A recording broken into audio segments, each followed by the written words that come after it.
बस्छ होला त किन नहट्नु हो खल यतापट्टि रायो नि त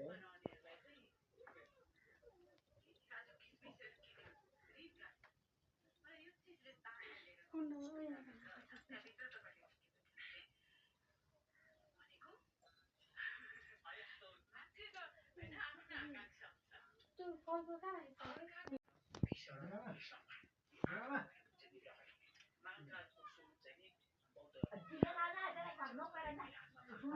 अरे तलबाट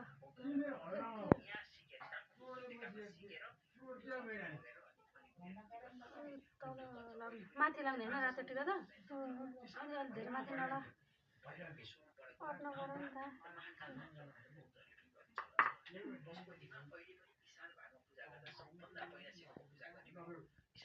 नानी लगाइदिनु तल है तललाई त म एउटा मात्रै लगाइदिएँ नि तैँले हुँदैन यो लाइट भ्याइदिएन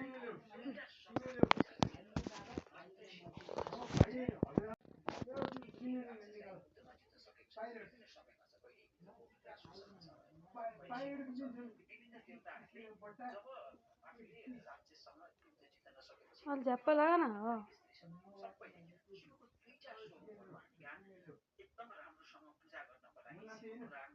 सेतो नि अलि झ्याप्प लगाइदिए जाउँ देखेन एकछिन एकछिन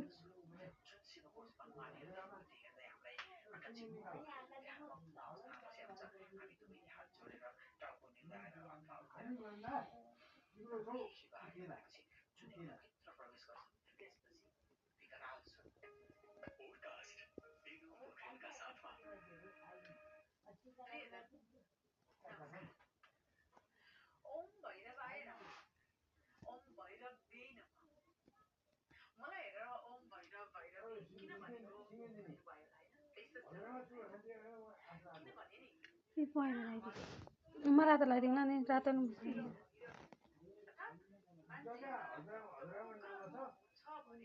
सेतो नि अलि थप्दे त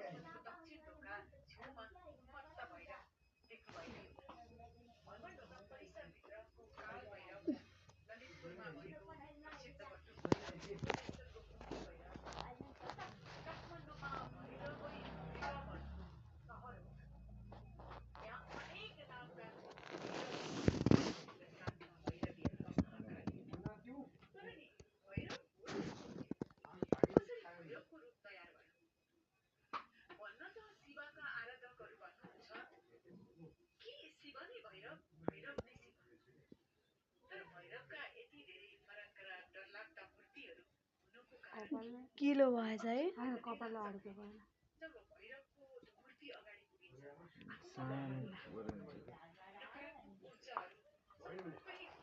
माला लगाइदिए समात्ने र समात सामान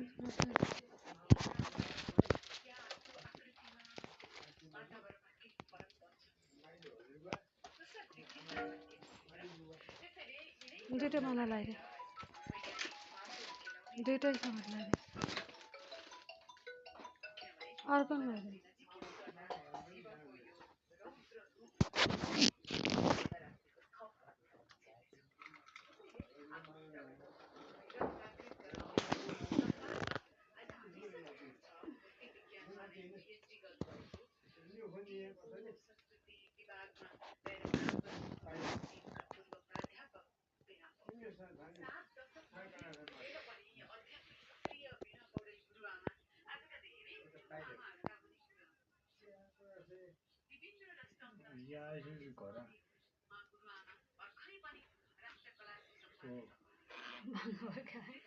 ठिक छ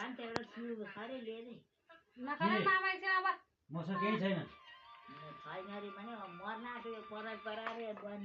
कराइरहन्छ छोड्दिन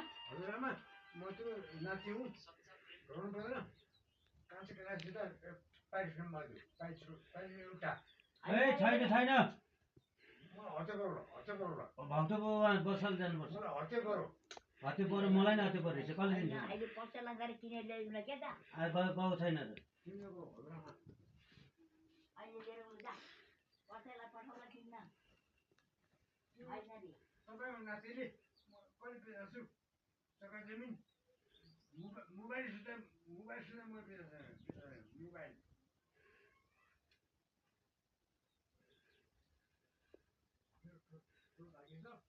म अब हेर साथै भाग्यो भने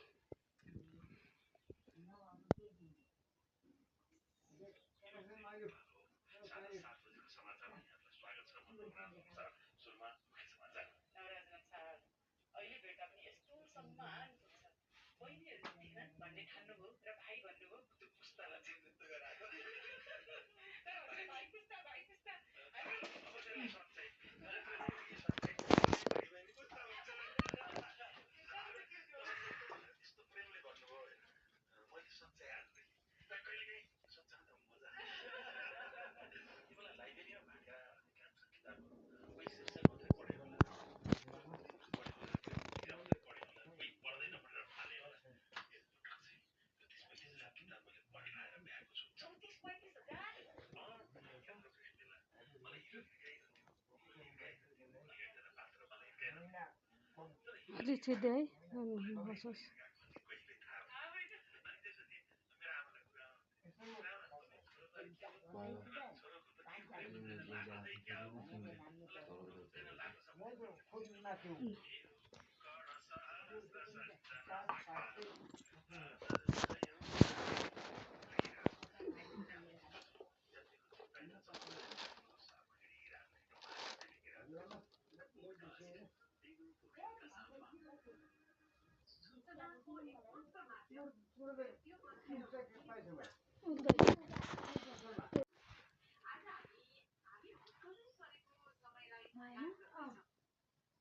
आमा ए आमा त्यो माला ल्याउनु न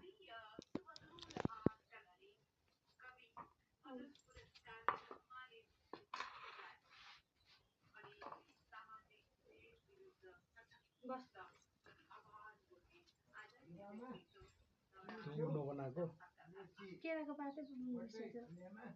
अनि अघि सब्जी बनाएको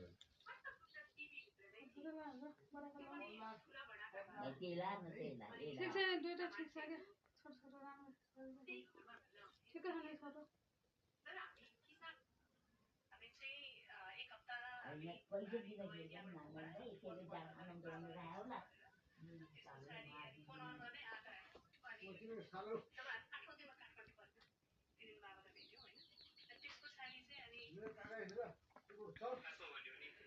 मलाई नरिसाएर राख्नु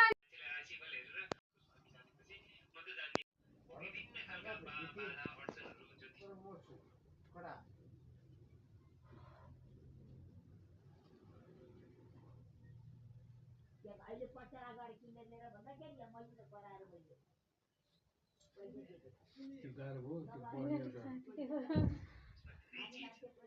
अनि त्यो मुढा बाहिरबाट ल्याइदिन होइन मुढा छ त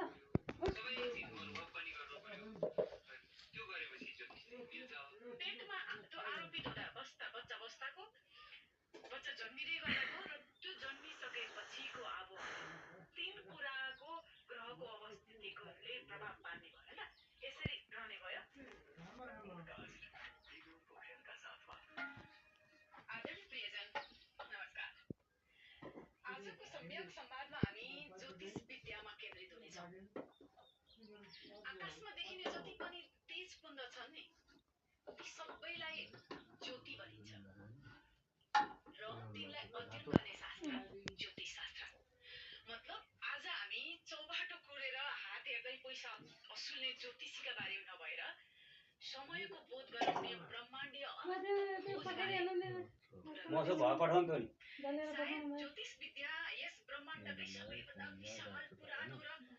कतिवटा भयो एउटा दुईटा तिन चार पाँच छ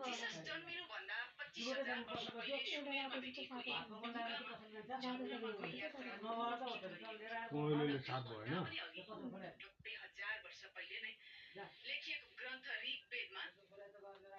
होइन नक्षत्रहरूको स्थितिबारे उल्लेख भएका तथ्यहरू भेटिएका छन् जुन कुरा गुगल गरेर पनि पढ्न सकिन्छ मतलब ब्रह्माण्डीय पिण्डहरूको अवस्थितिदेखि यिनको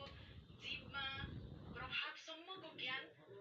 त्यति बेलासम्म तिरस्कारमा भयो जबसम्म आधुनिक वैज्ञानिकहरूले यसको तथ्य दोहोऱ्याएर खोजी गरेन तर आज यस्तो समय आयो कि आधुनिक विज्ञान नै ज्योतिषका हरेक विषयमा प्रमाणित गर्ने अवस्थामा आइपुगे जब सन् 1950 मा वैज्ञानिक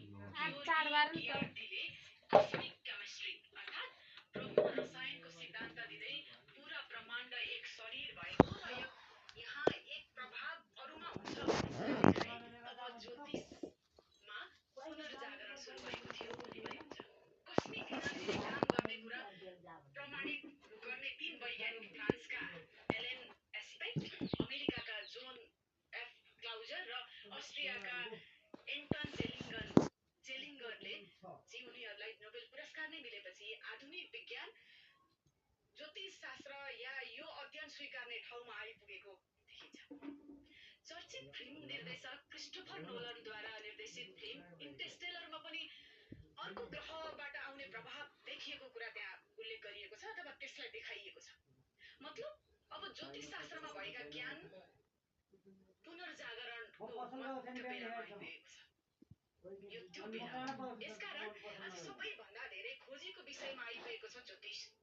यो म होइन युनिभर्सिटी अफ भ्यालेन्स